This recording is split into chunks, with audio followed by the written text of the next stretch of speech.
ఈ దెయ్యాలు చాలా మంచివి. ఎవరికీ హాని తలపెట్టవు. ఎక్కడో తెలుసా? మనకు తెలిసినంత వరకు దెయ్యాలు ఇతరులకు భయాన్ని కలిగిస్తాయి, పీడిస్తాయి అని అనుకుంటారు. అయితే ఈ రోజు మీకు ఓ ఆసక్తి విషయాన్ని గురించి చెప్పబోతున్నాం.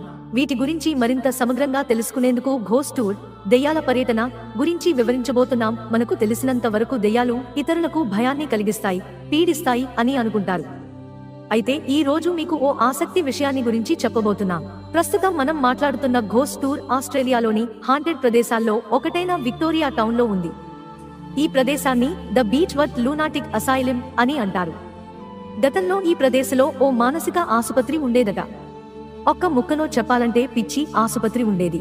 ఇక్కడ దాదాపు 9,000 మంది మానసిక రోగుల మరణించారని సమాచారం తెలుస్తోంది. అయితే ప్రస్తుతం ఈ ఆసుపత్రి మూసివేశారు. కానీ ఆ రోగుల ఆత్మను మాత్రం రాత్రుళ్ళు ఇక్కడ తిరుగుతాయని స్థానికులు చెబుతున్నారు. కానీ అవి ఎవరికీ హాని చేయవు. అందువల్ల ఈ ప్రదేశంలో వారంలో 7 రోజులు ఘోస్ట్ టూర్ సాగుతుంది.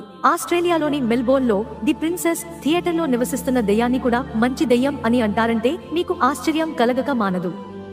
ఇటాలియన్ గాయకుడు ఫ్రెడరిక్ బేకర్ ఆత్మ ఇక్కడ తిరుగుతుందని చెబుతారు.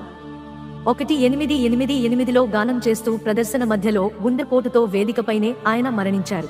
అప్పటి నుంచి ప్రతి ప్రదర్శనలోనూ ఫ్రెడరిక్ ఆత్మ ఈ థియేటర్లో తిరుగుతుందని నమ్ముతారు. చాలా ఏళ్ల పాటు ఇక్కడ ప్రతి రాత్రి ప్రదర్శనలో ముందు సీటు ఆయన కోసం కేటాయించేవారట. అయితే ఫ్రెడరిక్ ఆత్మ ఇంతవరకు ఎవరినీ బాధించలేదట. అందుకే స్థానికులు గుడ్ ఘోస్ట్ అని పిలుస్తున్నారు. అమెరికాలోని ఓహియో వర్సిటీ క్యాంపస్ లో ఓ హాంటెడ్ ప్రదేశం ఉంది. ఈ విశ్వవిద్యాలయంలోని విల్సన్ హాల్లో ఓ అమ్మాయిని మంత్రగత్తెగా భావించేవాళ్లు.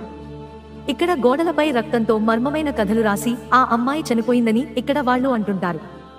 ఇది కాకుండా వాషింగ్టన్ హాల్ గురించి ఇంకో కథ ఉంది. ఇక్కడ ఉండేవారు ప్రమాదంలో చనిపోయిన అనంతరం వారి ఆత్మలు ఈ ప్రదేశంలో తిరుగుతున్నాయని చెబుతారు. అయితే ఈ దెయ్యాలు ఎవరికీ హాని కలిగించవు. ఇప్పటికీ ఈ ప్రదేశంలో ఎవరో బాస్కెట్ బాల్ ఆడుతున్న శబ్దం వినిపిస్తూ ఉంటుంది.